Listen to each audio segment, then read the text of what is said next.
State Reports welcomes you.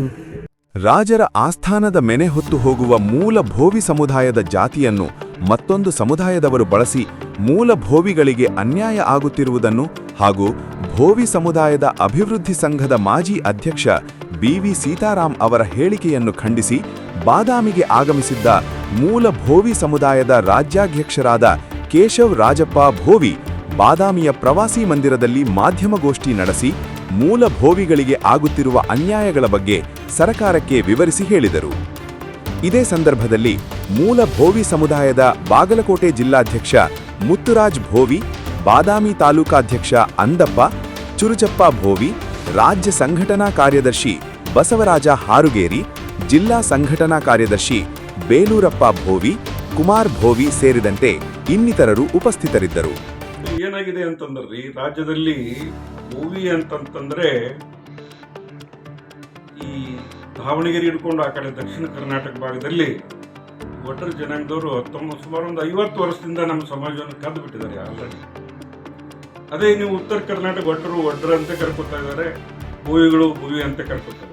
ನಿಮ್ಮ ಪ್ರಕಾರ ಭೋವಿ ಅಂದ್ರೆ ಯಾರು? ಮೂಲ ಭೋವಿಗಳಂದ್ರೆ ಯಾರು? ಮೂಲ ಭೋವಿಗಳಂತಂದ್ರೆ ಹಿಂದೆ ರಾಜ ಮಹಾರಾಜರ ಕಾಲದಲ್ಲಿ ಈ ಮೇನೆ ಮತ್ತು ಪಲ್ಲಕ್ಕಿ ಬರೋದನ್ನ ಅಂದ್ರೆ ಅವರು ಒಂದು ಊರಿಂದ ಮತ್ತೊಂದು ಊರಿಗೆ ಹೋಗ್ಬೇಕಾದ್ರೆ ಅವ್ರನ್ನ ತಗೊಂಡು ಹೋಗ್ಲಿಕ್ಕೆ ಅವ್ರ ಕಾರು ವೆಹಿಕಲ್ಸ್ ಇರಲಿಲ್ಲ. ಆ ಸಂದರ್ಭದಲ್ಲಿ ಅವರಿಗೆ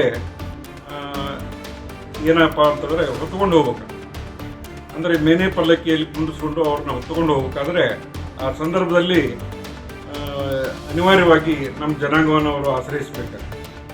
ನಮ್ಮ ಜನಾಂಗ ವಿಶ್ವಾಸಗಳು ಒಂದು ಸಮಾಜ, ಈ ಗಟ್ಟಿಮುಟ್ಟಾದ ಆಳುಗಳು, ಈ ಇದರಿಂದ ಅವರು ನಮ್ಮನ್ನ ಉಪಯೋಗ ಮಾಡ್ಕೊತಾ ಹೋಗ್ತಿದ್ರು.